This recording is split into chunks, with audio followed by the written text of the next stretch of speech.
Hi everyone, welcome to Connection Yoga. I just want to say real quick, yoga is for everyone.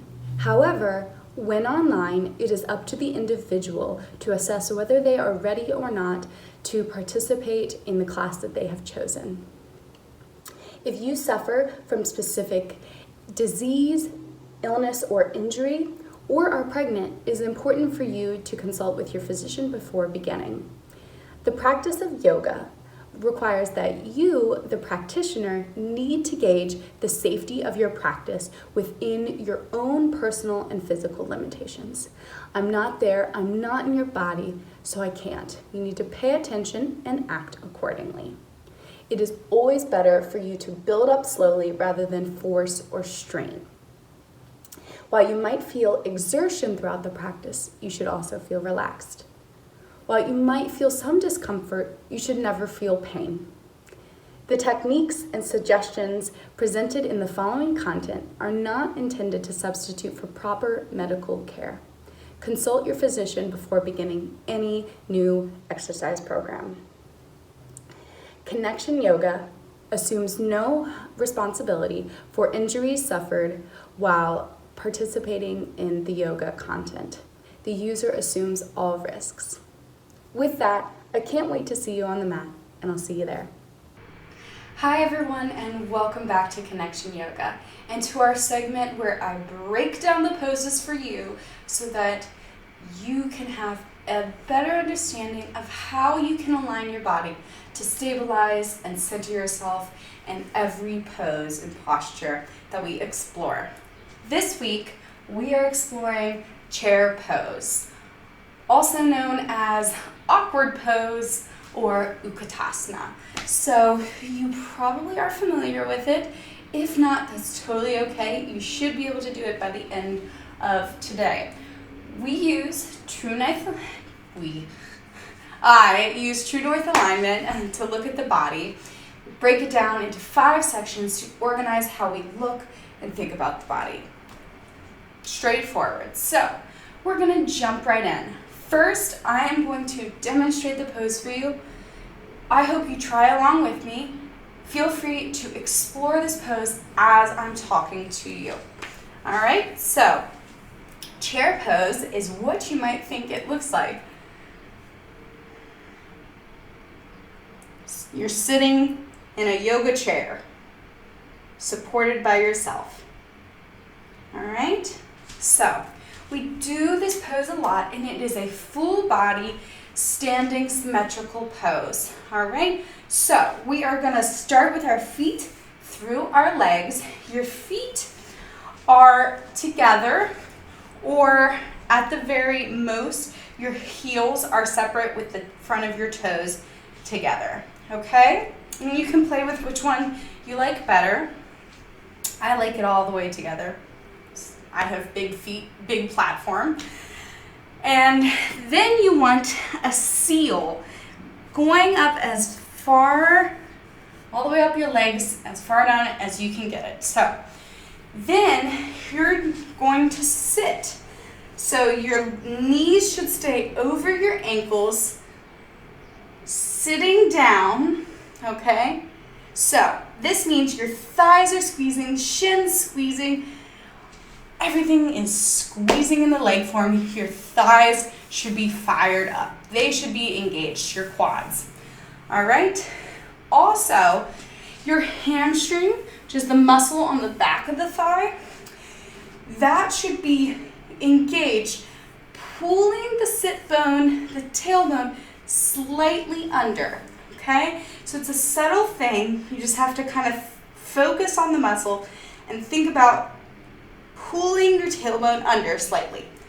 Okay, so that brings us to our hip and pelvis region. Obviously, tailbone tucking, which means our pubic bone, this area, is pulling up, rotating up and in, and we are drawing our belly in. So this leads instantly to our core, okay? So our core helps us to stabilize our hips at 12 o'clock, tucked under, all right? And this protects us. This protects our low back and our spine, which is the main focus of this pose. So coming up to our core and floating spine region, it should be extending, lifting out from your seat as much as you can. The purpose is you want to extend the spine, stretch it while you work the rest, okay? So belly in, core lifting. And that brings us to our chest through our hands region, okay? So our upper body is one long line. Chest is slightly opening, but more of our shoulder blades are plugging down and in our back. Stabilizing our shoulder joint position, okay? Arms can be up, but if you have really tight shoulders, this can be a tough motion for you. So I suggest just lifting them halfway or wherever. Here by your face, you can go to prayer. The body is what matters here, okay? This is the foundation. This is the fluff. So we are pressing our feet down, squeezing our thighs, squeezing our butt. I forgot to mention, our butt, of course, is squeezing in as we tuck our tailbone under, pubic bone up, belly in, spine extending, leaving us with our head in a neutral position. Our neck neutral, our crown lifting out. All right? And you can bring your hands to where their palms are facing in or towards your face. You don't want them out like this.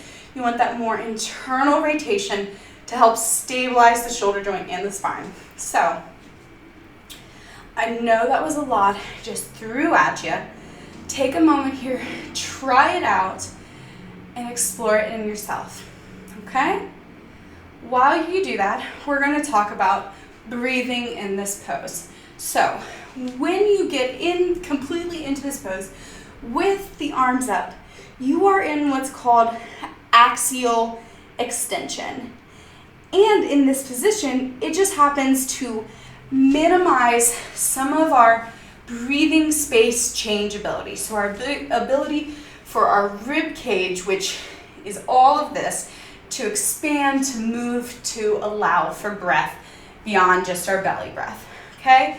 So you really have to balance and not force too much because you want to still be able to breathe.